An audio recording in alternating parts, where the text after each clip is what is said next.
My name is Eli. I've been involved with security conferences for 16 years now. I helped found DEF CON. I have given speeches regarding interacting with the security media in the past, sort of advice to hackers on how to talk to the people on the panel. Hopefully they won't hold that against me.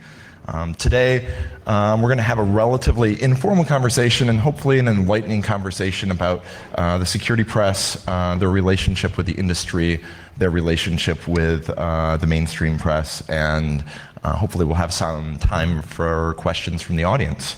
And that being said, I'm going to let each panelist introduce themselves. Starting with me, hi, I'm Bob McMillan. I'm a reporter with the IDG News Service. We're a newswire that's used by magazines like PC World and Computer World, and we also are syndicated on a lot of websites, newspaper websites and things like that. I cover security, but that's not exclusively what I cover. Sometimes I get thrown in to cover other things as well. So, you know, I cover a lot though, so that's why I'm here. I'm Tim Wilson. I'm the editor of Dark Reading. We're part of the Information Week Business Technology Network. We're a security-focused news site, sort of a portal that collects, in addition to doing our own reporting, collects information from all sources to give you a central place to read everything there is to know about security. Hi, I'm Mike Mimoso. I'm the editor of Information Security Magazine. We're part of Tech Target. I also run a mid-market security site that we just launched called Search Mid-Market Security. I've been with Tech Target since 2000 and covering security the whole time.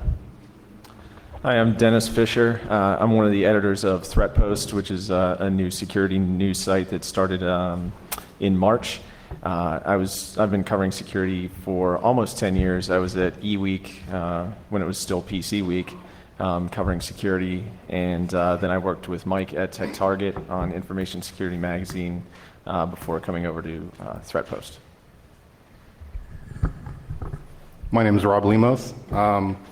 Been covering security since 1997 when I was at ZDNet, then CNET after that, and for the last 4 years until May, I was at Security Focus as the managing editor, and now I'm a freelancer, and I write technology news and also focus on computer security. Thank you. Excellent, thank you. I guess I'd like to start this off with a question about threats and what level of threat would constitute an interesting story or be newsworthy, and how that's determined. Both what's below your threshold as far as threats or vulnerabilities are out there, and what event or what sort of thing will absolutely make it newsworthy. Me first. Well, if it covers the iPhone, then we'll cover it. That's a tough question. I mean, you know, I guess if the application is widely used, we're interested in it.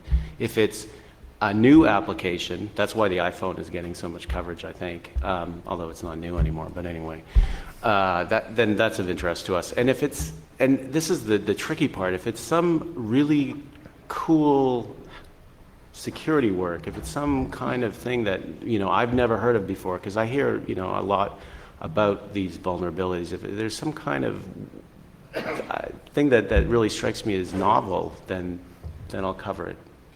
And I think that the tricky part is always conveying, you know, that thing, because everybody who's invested the time in doing the research is obviously by the time you get to the end of that road, you're like, this is really fascinating. That's why I spent so much time on it. Like, conveying that to me is not always easily done.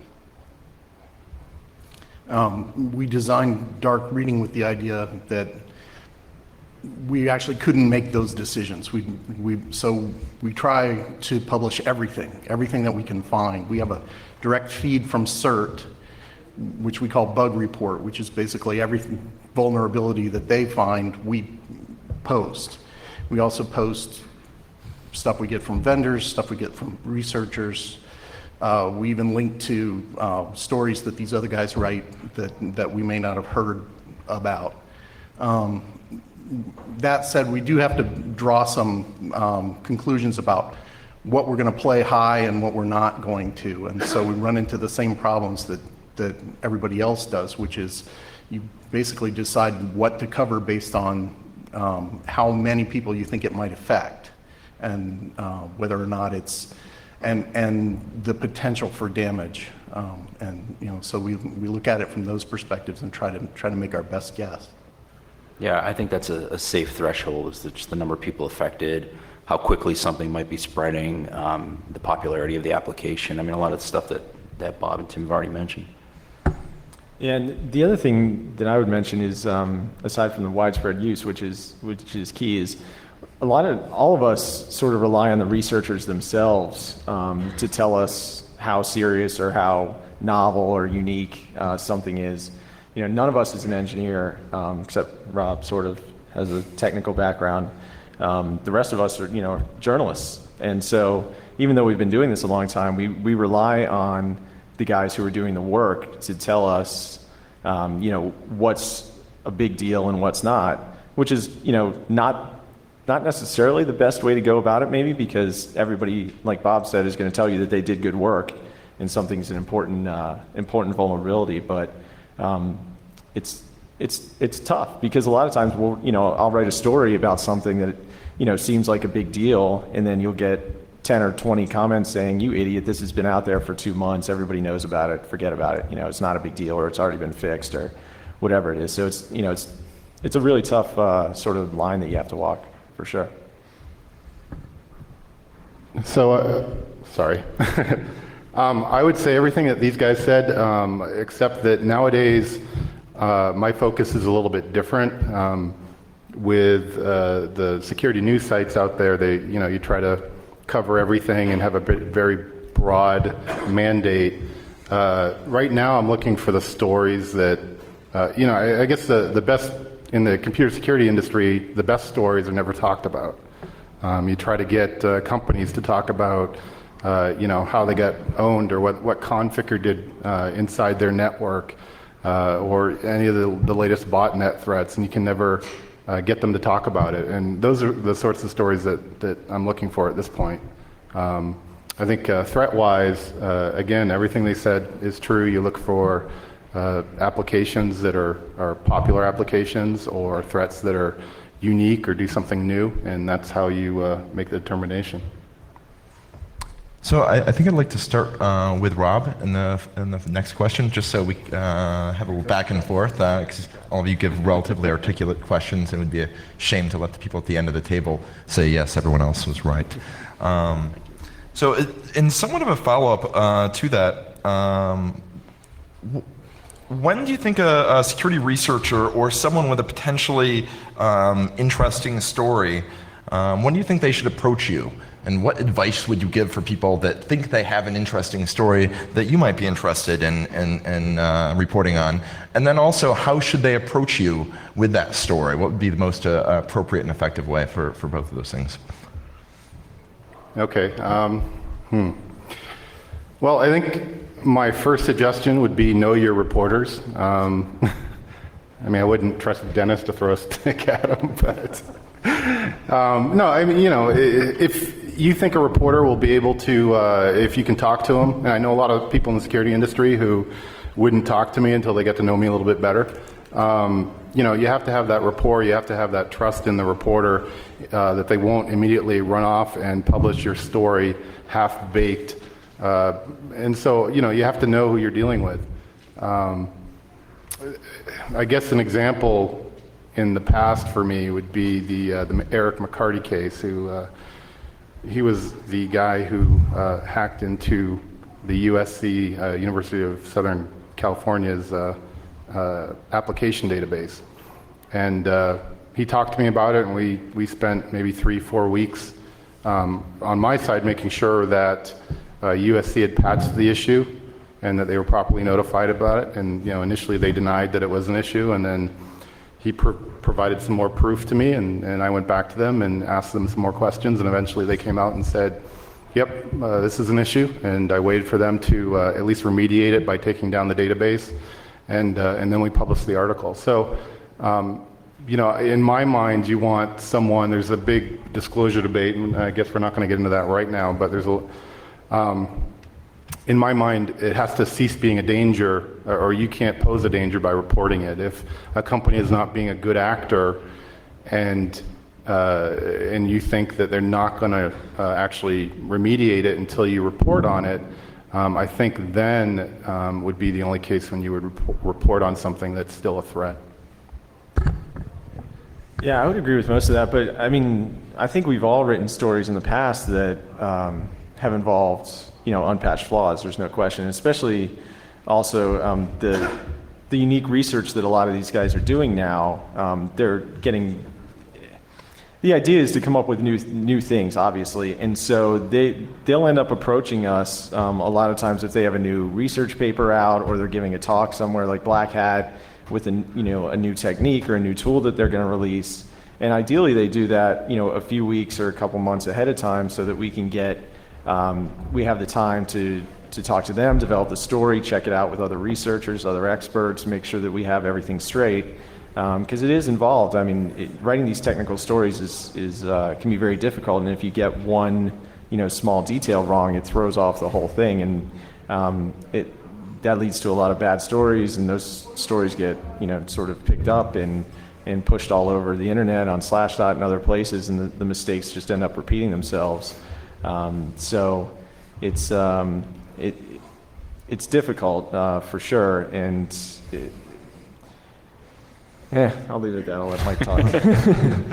Yeah, I don't think anyone's ever out of the blue just emailed me, hey, I've got this new tool or this new technique I've come up with. I mean, you cultivate relationships at conferences like this. You get to know people for a while and build up a rapport. And then, you know, like Dennis said, when Black Hat's coming up in a couple of months ahead of time, they may shoot you an email and say, hey, I am doing this. What do you think of it? Do you think it's worth writing about?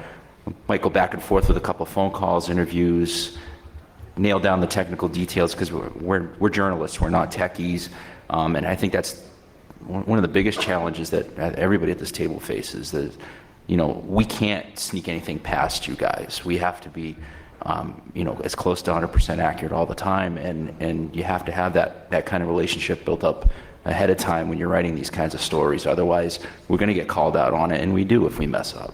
We're not going to get it past you guys. Yeah, and I mean, the flip side to knowing your reporter is us knowing you. You get, you know, if we were, and we have occasionally gotten an email from somebody saying, you know, I think I've discovered this vulnerability, you know, that might be newsworthy. Chances are we're not going to do anything with it unless you've somehow got some way to back it up. You know, you know, you've got a proof of concept, you've checked it out with some other researchers, you have some concept of, and there are people that we can talk to other than you that will give us, you know, some backup.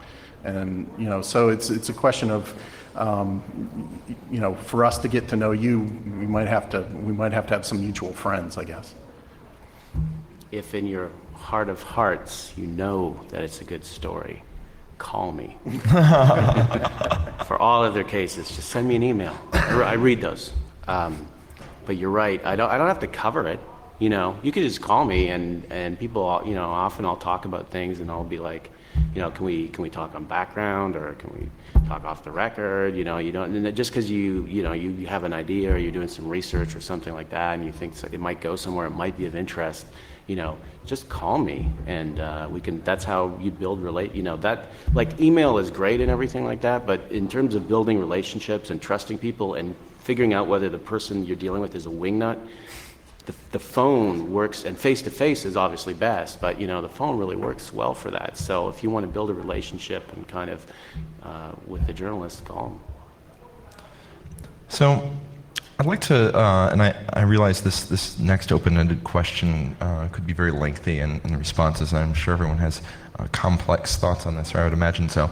But can you talk about the relationship between the security tech reporters and the work that you all do, and what we'll call the mainstream media, for the lack of a better word, and how both your stories impact their reporting, how their stories impact your reporting, and your general thoughts on those relationships? They're horrible people who steal all our ideas. I was going to say that. Maybe not as complex as I thought. No, I mean, it's funny. I feel some frustration sometimes reading. I mean, Conficker was like the April 1st thing with Conficker was probably the big example of that, because we were talking about this earlier, though. Sometimes when the real like 60 Minutes or somebody starts covering a story, then you're kind of forced to do a weird story where you say, and I think I did this with Conficker. I think I did a story that said 60 Minutes is going to report on this April 1st thing, and so, to our readers, your bosses are going to ask you about it, and it's April 1st isn't really that big a deal, and these are the reasons why. It might be, I mean, who knows, but it doesn't seem like that big of a deal. So that's a really boring story to write, like the thing I'm writing about is not really that interesting, and here's another publication, meant that I want to talk about. So, what was the question? Your relationship with the mainstream Oh, yeah, media. yeah, they're terrible bastards. The stories from them and stories from you going back and forth. Yeah. So it's, but they do. I mean, I don't have much of a relationship with them. I mean, I talk to some people in the mainstream media sometimes, but they don't really typically use me as a source or anything. I can tell that some mainstream media publications look at our stuff, and then quite often you'll see like the next day or a couple of days later they'll do a story. So they're reading us, but I don't know. Yeah, we try to put ourselves in your shoes, and so, if the Wall Street Journal puts out a story that says, the electrical grid is at risk and that the world is going to come to an end, we feel responsible to say something in your defense, and explain that, while that's something that's been known for years, and, there's been evidence of this for some time, and let's point back to some of the research that's been done and that kind of thing. What we hope is that helps you when you have to deal with your CEO or somebody who may have seen it in a mainstream source. And so, our goal is basically to give you the ammunition you need to, explain, maybe this isn't as big a deal as the Wall Street Journal or 60 Minutes made it out to be. As far as dealing directly with them, occasionally they'll call us and ask us for a comment or that kind of thing. We don't normally do that, but I think our goal is to get the right information out, and so sometimes I might help out, somebody from one of the mainstream press just on background, just to get them up to speed. But we're not looking for press from them. Yeah, I mean, you're talking about two very different audiences with mainstream media and us. I mean, we're writing for you guys. CNNs of the world, they're broadcasting for our families, for our moms and dads and brothers and sisters who aren't technical people and they're going to sensationalize a little bit. It's what they do. And we have to provide the sanity check for you guys. That 60 Minutes piece, it didn't do us any favors as tech press. It really overblew the issue and kind of, Conficker was a big deal, but they took advantage of the situation, the whole April Fool's angle to it, and really blew it out of proportion. And like I said earlier, you guys are able to sniff it out better than we are when they overblow a story. I think a lot of the mainstream media uses us as kind of, like a farm league. They look at our stuff, they read it to see what the big issues are, and then they go off and do their stories. And as Mike said, they a lot of times will end up sort of overblowing or sensationalizing those stories for effect. I think a couple of good examples are the stories that showed up in the New York Times, about 2 or 3 months ago on that GhostNet. That was like Chinese, or they were speculating it was Chinese attackers who had built this big botnet by infiltrating a bunch of government and other sensitive computers. And I think we all looked at that story and said, yeah, of course. This has been going on for years. And any time you see like a cyber war story, for example, somebody like China attacking Tibet or, Russia attacking the U.S. or whatever it happens to be, I think all of us look at those stories and go, yeah, no kidding, and anytime we try and, if we're forced to write those kind of stories, if our editors say, hey, we need a story on this cyber war that's going on with, Estonia, we call the experts we know and they say, yeah, it's going on, but it's been going on for years. This is nothing new. There's nothing, nothing to see here. Please move along. I think for me, at least, whenever I see those kind of stories in the mainstream press, I know it's time for us to stop covering whatever that story is. Hey, I like the cyber war stories. Well, but I think that we cover the same stories, but from a different angle. I like Conficker. I think it is a great story. I think that the sheer expertise that went into making that particular threat was very interesting. I think the mainstream media got most of its coverage wrong, though. So, and Estonia, I think the same thing there. Cyber war is something that the U.S. is trying to figure out what its doctrine on cyber war is going to be. Estonia was the first country probably that was dramatically, as a nation, affected by something. 90% of their transactions, financial transactions, go over the internet, so it actually impacted them greatly for 3 or 4 days. So, I think those are all interesting, but I think when you bring it to the mainstream media level, that you end up getting something that, it's just the Chicken Little running around and screaming that the sky's falling. So, if you want to go technical, I think that we're the people to do it with, and we can generally get the story right.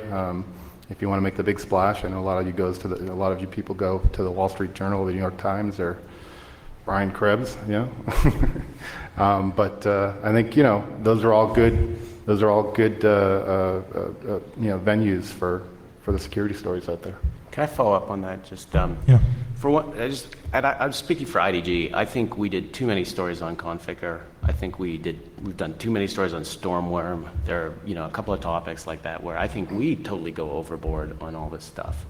Do you think that helped contribute to the mainstream media's reaction about the importance of the threat? That they followed the lead of the... No. I think it's like who pitches a story to them, and the whole with Conficker. I mean, there was a fact that there were a lot of compromised machines, but it was the April 1st thing, and something's going to happen, and then the right people pitched it the right way to the right media, and that helped. I mean, it had the right elements, but then. I don't think they were like, well, let's see if there are 500 IDG stories about this. Okay, we'll cover it. Like, I don't think they do that calculation. But I also wanted to say that there are, the mainstream media, they have great investigative resources, and sometimes they pull off really good stuff. Like Frontline does good work. I mean, if we're going to talk about Brian Krebs, I mean, he does amazing work. I mean, some of the stuff that he's done has been awesome. So I was joking, Bob. Okay, my buddy. You want to fight? So, yeah, I mean, I just didn't want it to sound like they're all terrible, and we're so much better than them, because I don't think we are. I just think they just have, they spend time covering a wider variety of topics, and we're maybe a little more focused on security. Actually, just let me cut in there quick. Yeah, I was joking, and Brian Krebs and Byron over at USA Today both do great work. John Markoff does pretty good work too. So. Would you have advice for bloggers or reporters within your space, or mainstream media reporters, to help them keep integrity, accuracy, and relevance in their reporting on cybersecurity issues? Any advice you would give? I think you have to ask where they're getting that kind of validation to begin with. Bloggers don't have a filter, and when they're taken as a credible source from the get-go, I think that's where you run into problems. I think there's a lot of great blogs out there. There's a lot of interesting research and work and opinions that are being put out there on blogs, and that's terrific. But I think we have a vetting process. There, an editor assigns a story. It's hashed out. The sources are checked through, and bloggers don't go through that kind of process. And to take them as credible sources from the get-go is a mistake, and not too many of us do it, but you do see some of them sourced once in a while, and that's an issue. But what specifically would you tell to the bloggers to try them? I mean, if they're doing original research, or if they're talking to people and actually doing reporting of their own, what do they need to do to be better than they are now? I don't know, maybe demonstrate that they've given this some kind of sanity check through a third party of some kind. That might help. Again, I mean, it's their personal space on the net, and they can obviously, put out there whatever they want to, but I think us as reporters, we have to go that extra step and vet it a little bit. I mean, we've all used bloggers as sources and gotten them as story ideas, but, not without a lot of conversation on the side. Oh, let me just cut in there. I think one problem here is that we're talking about bloggers as if they're just one, vast, Right. Everyone is doing the same sort of thing, and they're not. I mean, you have the experts who are blogging about their area of expertise. In that way you can use them as a source. You have people who just, want to throw out whatever their thought of the day is. You have other people who are more approaching it sort of as a journalist does, trying to kind of make a shoestring news site, essentially. And I think, each of those people have different requirements. The technical people, you want to make it interesting, you want to talk to your audience. The people who are trying to make the news site, go and read journalism books and try to be the best journalist you can. That's, I think, what you need to be looking for. I think all that stuff's pretty self-evident. I mean, if you do a good job, you'll have a good reputation, whether you're a blogger or a journalist, or, I don't really even understand the difference between the two right now, to tell you the truth. At IDG, we have all kinds of people that just blog for us. They're not professional journalists, they're just bloggers, and that's IDG content. So, you just got to be mindful of your reputation, and I think people are always very mindful of their reputations, so if you put stuff up there and it's good and it's right, then you'll do well. I think it's also important, though, to remember that really almost everybody who writes on the web has an agenda. They have something they're trying to prove. And, as respectable and honest as most of the security researchers are that we've seen, that we see here at Black Hat or in other places, they work for companies, and companies are there to, in a lot of cases, sell software. And so they have a vested interest in finding vulnerabilities that their companies can resolve and they can make money on. So I guess my point is, keep in mind that if you're reading blogs, is there an agenda there? Is there a subtext there that you might not be recognizing? Because in many cases there is. The nice thing about working in mainstream media as a journalist per se, is that we don't have an axe to grind because we're not selling anything. So we can afford to say what we hope is the truth. But I think the flip side to what you said, Tim, is that pretty much everybody that reads our stuff thinks that every journalist does have an axe to grind and, is trying to push some agenda. You hate Apple, don't you? Admit it. I'm sorry, what? You hate Apple is what you're saying. Is that what I you're do, doing? yes. Yeah. Yes, everybody knows this. No. But I mean, journalists are trained to be as fair and impartial as possible, but it's impossible to be completely fair and impartial. I mean, if you've been doing this for any length of time, you make friends in the industry. There are people that you know better than others. Things like that. So those things creep in, and I think as much as the readers think that all of us, have some agenda, where, if I write, for example, I wrote a story a couple months ago about Apple security, which I thought was pretty innocuous. It ended up getting, hundreds of comments. People, the Mac people were all inflamed, completely misread it, of course. But, on the other hand, it generated a lot of page views, right? So it was nice, but you end up with this problem where if you try and be completely straight down the middle and impartial and, all of that kind of stuff, you may end up missing some subtleties and missing some things that could have been in the story. And so it's not an easy thing to deal with. I maybe should have made a distinction between the word agenda and the word bias. There's no such thing as a story that doesn't have a bias. It's the reporter adds a bias to it when he writes it. He chooses to include some data and leave some stuff out, and so you're gonna get that bias no matter what you do. When I said agenda, though, what I meant was, in some cases there really is a vested interest in proving that a problem is a problem. If you have, if you sell hammers and you can prove there are lots of nails out there, you're going to do better business. So you just need to be aware of where your information is coming from when you read it. So yeah, I just want to jump in really quick.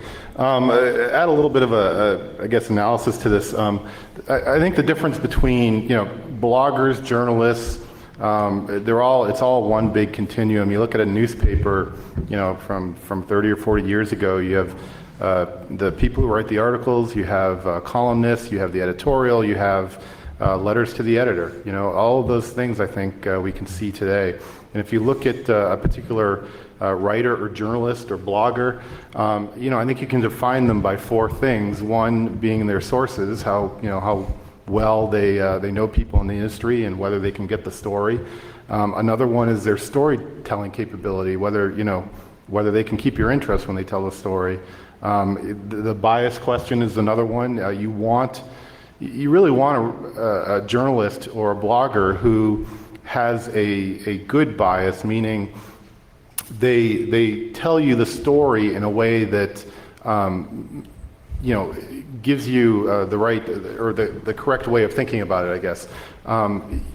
You want them to be able to tell you the story so that what is important comes out as being important, and what is a minor detail, gets relegated towards the end of the story. And I guess the final kind of quality about journalists and bloggers is their outlet. Whether you're writing for the Wall Street Journal or for your own little blogging site, I think, based on those four different things, you can kind of get an idea of where someone falls in this continuum of journalist / blogger / wild man crying in the wilderness. Thank you. I'd like to talk just briefly about the industry you all work in. The things have changed in the newspaper industry and the content industry and journalism in general, and this is certainly not unique to the security journalists. And I've certainly read stories about the copy editor resources diminishing in mainstream media, and the editorial resources being diminished, and people readily acknowledging that the quality of some of the work that's being put out by these respected institutions is going down because of this. And part of that is because of the news cycle, but also obviously a lot of these newspapers and traditional media are having pretty severe financial challenges. And I'd just like to ask how that's affected all of you and your jobs, and if you've noticed a change from when you first started in the editorial relationships, and where that is now, and where you see that going in the future, and if any of that concerns you. Yeah, all my friends got laid off. Yeah, I picked up on that one. I think I'm having a brain fart right now.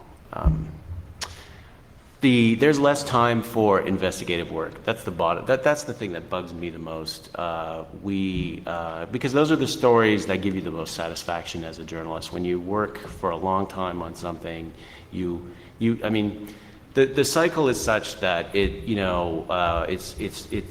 a lot of incentive right now to do a lot of short, kind of easy to write stories, like somebody said something incredible, report that, and those don't really give you a lot of satisfaction as a journalist. You want to sink your teeth into something, you want to cover new ground, and there really isn't as much time. There just isn't as much time to do stuff like that.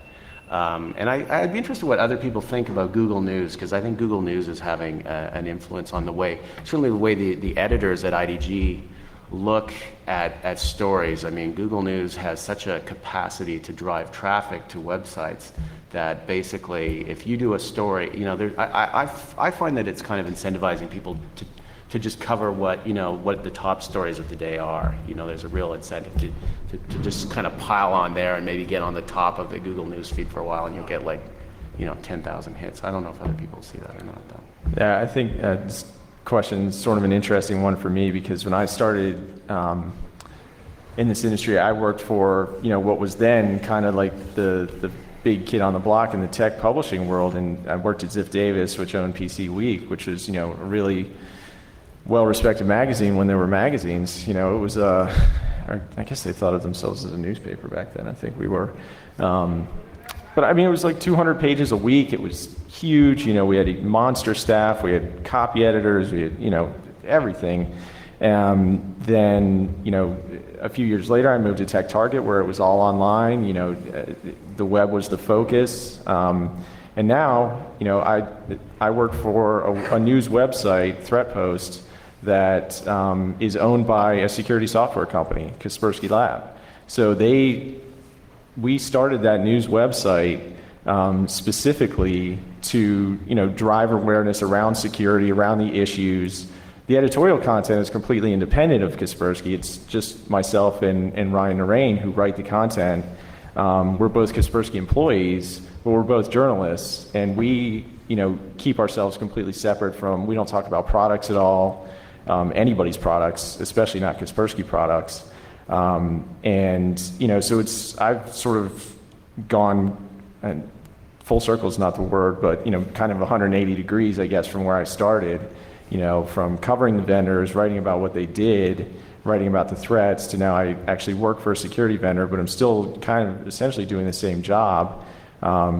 It's odd. It's a weird world that we live in these days, because the financial pressures that Eli mentioned are just crushing media companies. I mean, the newspaper industry specifically, the Craigslist destroyed their business model by taking away the classified ads. Subscriptions don't pay the bills at newspapers or at magazines, the ones that we all used to work for.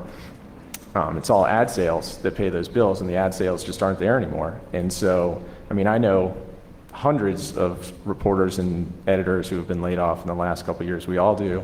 There's very good reporters now who don't have jobs, guys getting, forced furloughs, that kind of thing, unpaid vacations, because there's just not money to support it. So I think, this is kind of a self-serving comment, but I think you're probably going to see more of the kind of sites like ThreatPost that I work for, and the site that Rob used to work for, Security Focus, was kind of the first one like this, even though Symantec bought them after they had started as an independent site.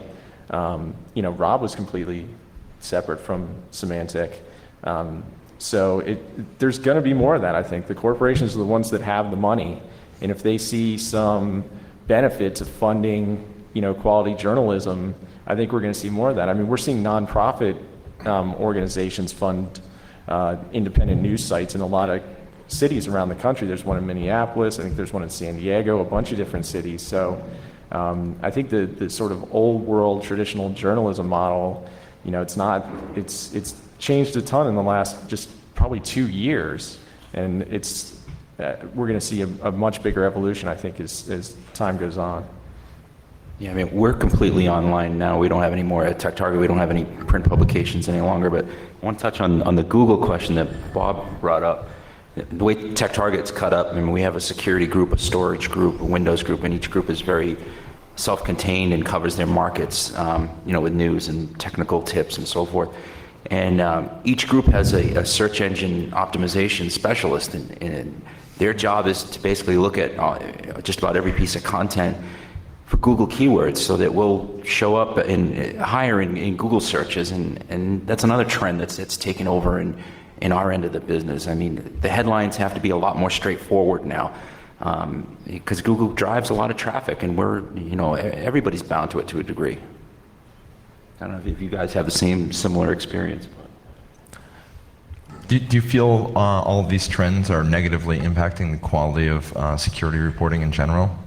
Let me just put a little bit more positive spin on the whole sort of move to the web. I mean, a lot of us are sort of grousing up here because we've been in print publications for 20 years or somewhere along the lines, and so we sort of look at it and think, wow, it was much better in my day, But as a site that's built entirely on the web, there's some significant advantages for you guys in terms of how it all works. I mean, I can remember the days when people used to keep copies of Communications Week on the shelf, and when they were getting ready to buy something, they had to go through all of them and try to figure out, where a story was written and that sort of thing. It's nice because it's searchable, it's archivable. You get, you can go on dark reading, whatever you're doing an RFI on, type it in the search, you'll find a whole bunch of articles that'll give you background on what you're looking for. You'll find, blogs and, even video on the topic. It makes it a lot easier, I think, on you guys. And it gives us a vehicle to do some different things. I mean, we did last month a virtual event where we had an actual trade show. It was all done online. And had a little exhibit hall with, an auditorium in it and places where you could go chat, but you obviously didn't have to go there to get to attend.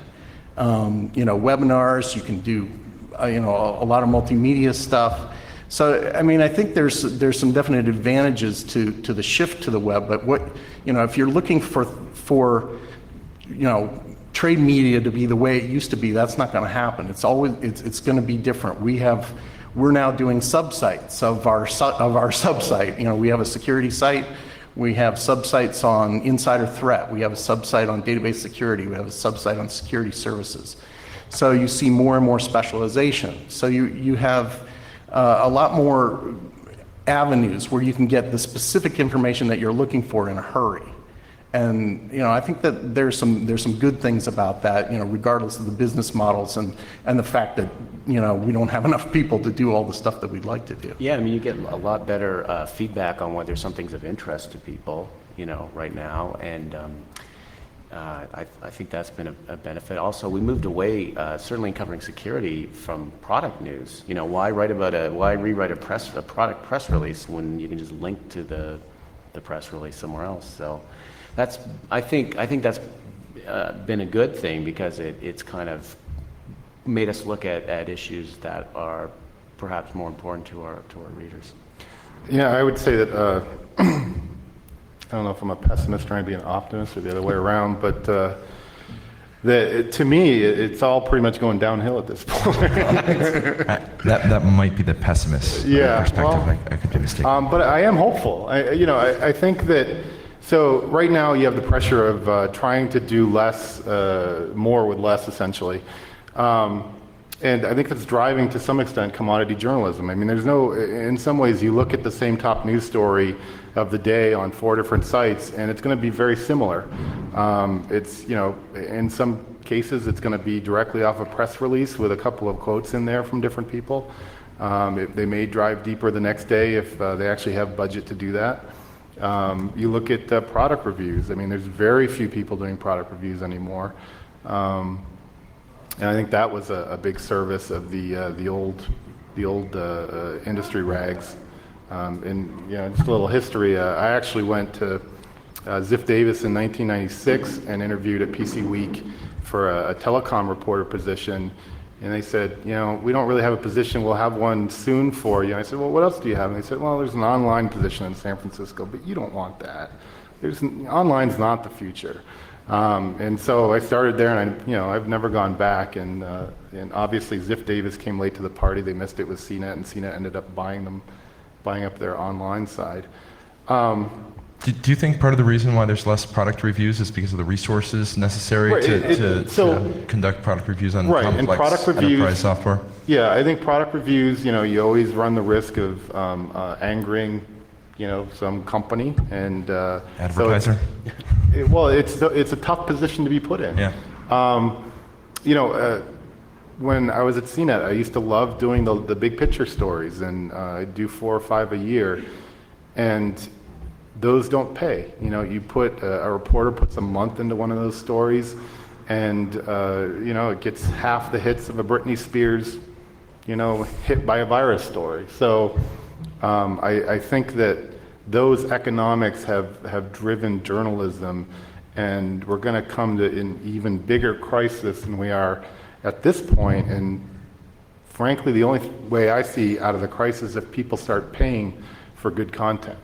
And so far, all the indications are that people won't pay for content. And that's a tough way to be. And you know, I actually have some high hopes of ebooks being something that saves people, because you get rid of the publishing costs. And if you look at, I had a lot of friends who wouldn't buy a Kindle until The Economist came out on it. And you know, now they're out there, so who knows? I'd like to briefly talk about the relationship between you and your readers, and what that relationship feels like to you in regards to both giving you negative reinforcement on stories that they might have problems with correcting factual mistakes that might be found in articles of your colleagues, of course. Factual mistakes isn't so present here. Whether or not the interest that your readers have to drive you to continue to report on specific topics and specific technologies, and perhaps how that relationship has changed over the years since you've started the reporting. I think it's changed a lot, because the main thing with print publications is a lot of times you never got any feedback at all, unless you happened to run into some reader on the street somewhere and they mentioned an article that you had written. You know, you never heard from the readers, or very rarely. You know, I started a daily newspaper, we would never hear from our readers. And so the web certainly enables a much better feedback loop. It's instantaneous. You know, I'll put up a story, I'll have a comment 2 minutes later from somebody, you know, especially if there's an error in it. You know, they're happy to point that out. And that's, I mean, one of the key things about writing or covering what we cover, it's such a technical topic that, I mean, we're bound to get things wrong. It's gonna happen. You know, even if we're talking to the smartest guys on the planet on these topics, which we're doing a lot of times, we're gonna mess things up. And so the great thing is we get these comments, or, you know, emails or whatever they are from other researchers or from readers saying, hey, you know, I read the story, it's a good story, but, you know, this is a little bit wrong, you might want to word it this way. Or you'll get the ones that have like 12 F-bombs telling you what an idiot you are and how you completely screwed things up. You learn from those experiences, and you a lot of times, at least in my case, you make a mistake, you talk to, you know, somebody points it out to you, and a lot of times the people that point those out turn into sources. Maybe they have better information, or they know more about the topic. You end up using them as sources. So, I mean, I can give you a perfect example. Last year at Black Hat, Mark Dowd and Alex Soderoff gave a talk about a really technical talk about bypassing the memory protections in Vista using some browser exploits. And I did a sort of advanced story on it and talked to some other researchers, wrote a story about it. They got picked up on Slashdot. You know, it sort of went crazy the day before their talk, and basically all I got right in the story was I think I spelled their names correctly, and you know, I had Vista spelled correctly. So it ended up, you know, I had to correct a whole bunch of things in there. It was kind of a mess, but now Alex and Mark are both very good sources of mine, and you know, so you end up learning a lot from those experiences. But the key thing is that feedback loop that we have with our readers now is, I mean, it's invaluable. We never had that with print. It was, so, I mean, for all the downsides, as Rob mentioned, from moving from print to, you know, essentially online journalism, I still think there's a lot of upsides, especially with the feedback and the ability to fix your mistakes. Yeah, I mean, you guys have the equivalent of the vote now. I mean, you can basically tell us what you want to read about. You click on stuff, then it gets counted, and we know that some stuff you want to read about, and there's other stuff that you don't care about. And so you vote every time you click on a story. And you know, in our case, there's an opportunity for, you know, feedback at the end of every story. There's forums where you guys can get on and, you know, talk to each other.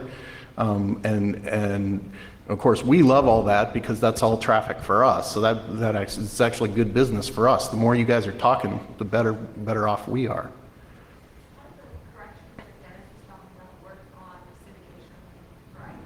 And let me repeat the question. The question is, how do corrections work with syndication services, and how do you update and correct stories when they've already been published to many other people? It's ugly. You know, at IDG, I'll just say at the news service, we don't have a great relationship with our readers because we're mediated. You know, I put a story on the Newswire, and then I don't know what happens. I mean, usually, you know, the U.S. publications pick it up, but it could be in, you know, Poland, or it could be running anywhere. And I'm, you know, if you make a comment on PC World Poland about my story, the odds are I'm not going to read that comment. If you email me, great. I mean, it's great. I always love getting flame mails because, you know, either they're right, in which case, like, I learned something, or they're wrong, in which case I really enjoy it. So, but as for corrections at IDG, well, we're the clearinghouse for those at the news service. So basically, if the error was by one of our publications, you go through the publication, they send us the correction, and then we push it out to everybody. And where it gets messy is, like, then everybody has to read that correction and go to their, you know, 300 websites or whatever and change it. And so, you know, it's very decentralized, and it's very kind of old world, I guess you'd call it. But anyway, so if you have a problem, you email me. I know the people to get in touch with, but the corrections all do go through the news service. Would anyone else like to talk about how they handle corrections? And I remember a personal kind of remembrance in dealing with CNN. There was a story about a piece of malware that sent out everyone your address book and propagated that way. And CNN ran a story, and they had advice after describing exactly what the issue was. And their advice was, don't click on attachments from strangers. So I emailed CNN and thought that was a reasonable thing to do, and there was no response from them, which wasn't upsetting. I was thrilled to see that the story was corrected a day or so later, but the text, while the text had changed, there was no indication on the site for everyone that previously read it there was a problem. There was no indication that there had actually been an update. There was another version. It was just kind of a silent update. And for me, that was a concerning and non-transparent process. And I don't know, obviously none of you are CNN, so. Yeah, so I developed the correction policy for Security Focus when I was there, and I didn't want to have a separate corrections page because I don't think people will typically go to a separate page to read a correction. So anywhere in the article where there was an error, it would be followed by, in parentheses, the term corrected, which would then link to the bottom of the story where the actual correction was housed. And you know, the corrections were fairly typical. And if it mattered to the correction, I would put in a date stamp of when it happened. Mm-hmm. Yeah, that's the luxury we have. I mean, we're not bound by print schedules or anything. That, you know, we can make instant updates to stories, and you know, they definitely should be noted, though, that it's been correct. It shouldn't be, you know, transparent. Yeah, that's the thing. It usually doesn't happen that way, though, especially on blogs. A lot of times you'll just see, I mean, it'll be that silent update that Eli mentioned where they just go in, they change the text. I mean, because you can do that in 30 seconds. You go in, you change the text, you put it back up, and all of a sudden your story's right, or righter, whatever. More better. More better, yes. I had something else I was going to say, and I've completely forgotten now.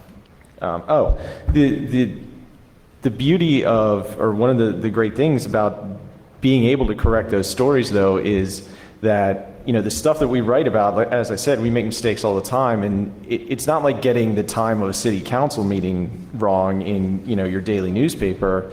So, you know, if we mess up some detail in a story that we're writing about, some new flaw in, you know, Firefox or in some DNS software, we get the version wrong or where the flaw is wrong, you know, we can actually kind of screw up people's jobs sometimes, you know, with the mistakes that we make. So being able to correct those really quickly and not having to wait for next week's magazine or the next day's paper to do that is a big advantage, I think, and it's something unique to the web.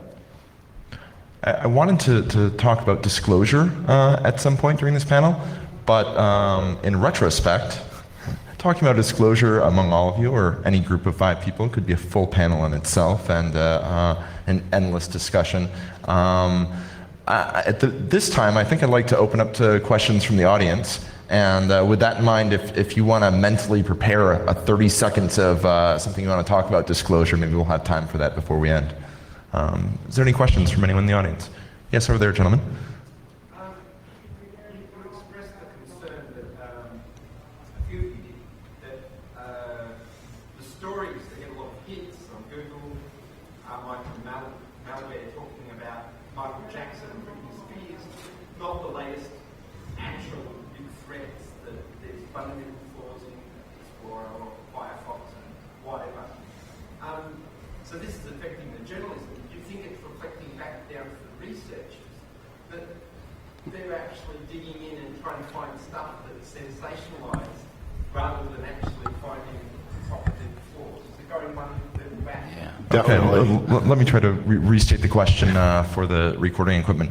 The question, and correct me if I'm wrong here, was given the importance that news.google.com seems to have on very sensational security-related stories, celebrity hacks, and this sort of thing, there's a question of does that impact the security researchers deciding to research stories that might have a more sensational impact, and how does that feed back into research? Is that And the answer is totally. Yeah, but though I don't think it's a direct relationship. I don't think it's the researcher saying necessarily that I want to get more press, so I'm going to do this in a particular way or pitch it in a particular way. I think it goes through corporate funding. They have to pitch it to the extra time to whoever their boss is.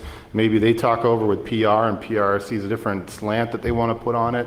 And so in order to kind of have the whole thing work together for them to get time to do it, then there's a direct effect. So you're saying it's an institutional problem rather than just a single eco? It's all an institutional problem.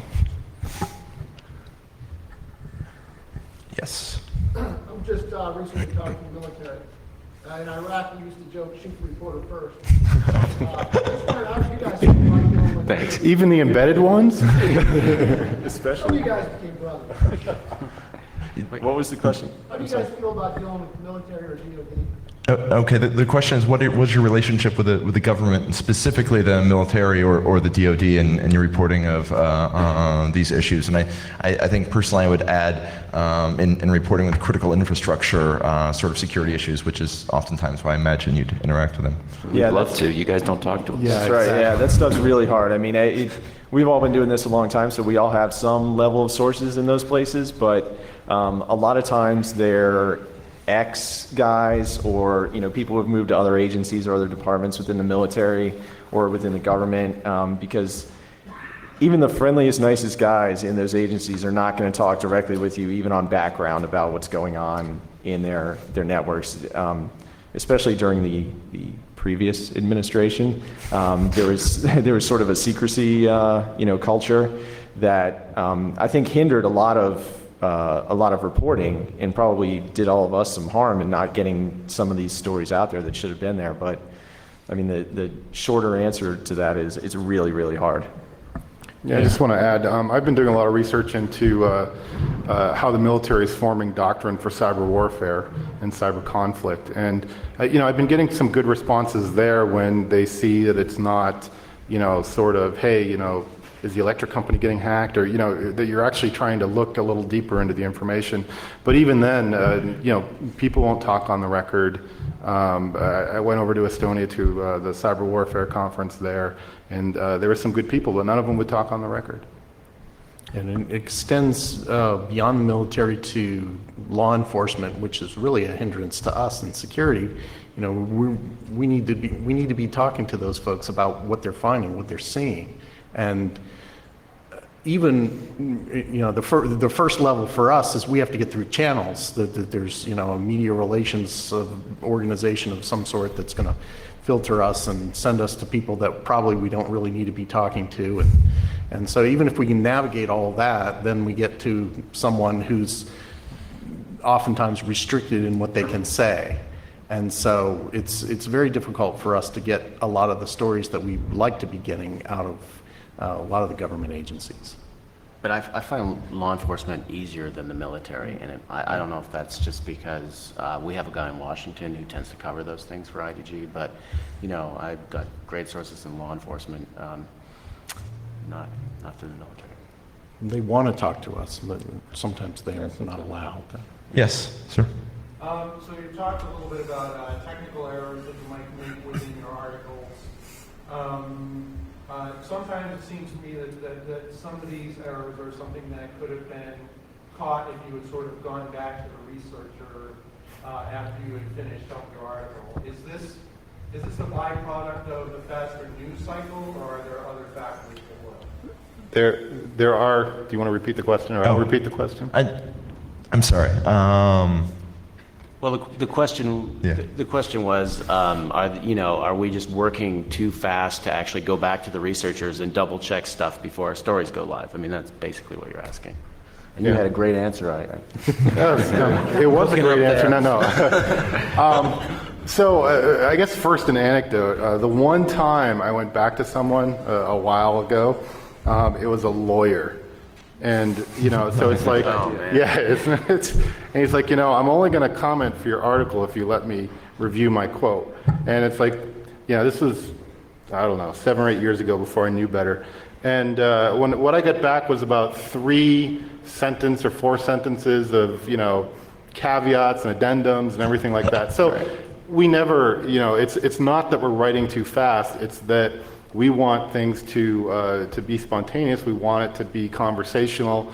We want it to sound like it, you know, it's part of a story or you know, part of the article, and make it interesting. And when you go back and you ask people to start, you know, revising what they said to you or making it clear, it generally makes it less interesting at the same time. You know, but it behooves us to get it right the first time. I think there's a difference between letting someone review your content, which we don't do, and going back and asking questions that when you honestly don't understand what's happening. I did a story not too long ago about a vulnerability that Arsenic had found, and he was standing in a line to get on an airplane. He had about 15 minutes to explain it to me, and it involved maybe 3 or 4 different technologies, none of which were related to each other. And by the time I hung up, there was just no way I could write that story. You know, even though I was pretty sure I was the first one to have it, I couldn't run with it because I just clearly didn't understand what he was trying to explain. So it took almost a week to get that story right. So I think, you know, it's on us. If we don't get it right, then you guys give us a hard time, because that's not the goal. Right. But you know, we need to be going back and making sure we understand it before we publish anything. One of the pieces of advice I gave to sources when I spoke about talking to the media was encouraging people who are interviewed to allow and encourage tape recordings of the interviews, and to do it themselves if necessary, and to send the reporter a copy of that if necessary. I think oftentimes that tape recordings make people nervous, so that you don't necessarily want to offset or make them nervous during the interview. But I think it really behooves everyone involved if you can have a relatively clean source that there won't be disputes on anymore. I actually do that all the time, like going back to the researchers, having learned my lesson a few different times. So, you know, if it's something extremely technical that I know is just over my head, after I write the story, I'll, you know, copy and paste the technical part that I have questions with, send it back to the researcher, ask them, you know, is this technically correct? Does this look accurate? And, you know, incorporate whatever changes they want. But I'm not gonna let them review quotes or things like that. I mean, it's just, you know, people don't do that. But the technical, I don't have any problem at all. And your source doesn't want to be misquoted either, because they're going to go after the source first before they come to me. They're, in a lot of cases, a lot more public person than we would be, so they're the expert. They want to be represented correctly. And I just want to add something on the subject of recording. that is where you suddenly have a time crunch, because when you record something, and if you haven't taken good notes at the same time, and a lot of times you'll record rather than taking the notes, it takes a long time to go back and pull things from that. I mean, you basically have to listen to the interview all over again. So if you're working on some sort of long-form journalism, that's fine. But if you're working on deadline for the day, it really slows you down. Yes, gentleman over there. Twitter and how information spreads so quickly that if you're too late or too old, if you're too quick, you may take The question, I think, was how do you view journalistic sources that are 140 characters in length, and the impact on short sentence writing in regards to propagation of information and how it affects the work? Yeah, getting information from Twitter is like getting information from full disclosure. It's a very high noise to signal ratio. I've seen some good uses of it. In conferences, if you can listen to a particular channel. Originally at the beginning, it did pretty well, but I'm always fighting to get back as much of my time as I can during the day, and spend it on productive things. And Twitter, for a while, I just got off of for the longest time. I've now started posting again, just because I'm doing a blog for Technology Review on security research, and so I post new things there. But it's really hard to mine Twitter for good information most of the time. I love Twitter. For me, it's replaced RSS to a large extent. I find that a lot of people that I was following on RSS, I just follow them on Twitter, and I find out what they have to say faster than post a link or something like that. I also like that it's just such a great source of disinformation, because that makes our job more relevant, right? If there's a bunch of crap flying around Twitter and it's all bullshit, well, then we can write a story and put it on the record what's really going on. So that's an opportunity. That's awesome. Anyone else? Any questions? Over there in the back. Well, going back to the discussion earlier about the relationship with the mainstream media, is there a sense of responsibility exercise with, like a new vulnerabilities release, and you want to get it out there, but there hasn't been a fix for it yet? When I see some of those, I see it as, I read an article that, there's this new hole in this place in Windows. There's no fix for it yet, so then, it's published, on whatever site. And is there a sense of responsibility as far as, I guess maybe putting too much information out to, maybe make the situation worse than it would be if you held off for a little bit? Okay, I think the question there was in regards to disclosures that are committed on the web where there's a vulnerability without a solution, how your reaction to reporting that responsibly is. Is that reasonable? Yeah, I think we all struggle with that. I mean, I guess it's sort of the same as the disclosure debate that goes on between researchers. But the way that I've always looked at it is more information is better. So if we can get the information out there and let, assuming that our audience is, network admins and security managers and those folks, if we can at least let them know that there's a problem, especially if it's being attacked already and there's exploit code out there already, let them know that this is a problem so that they can, if there's a workaround or if there's, some server that they want to take offline or something like that.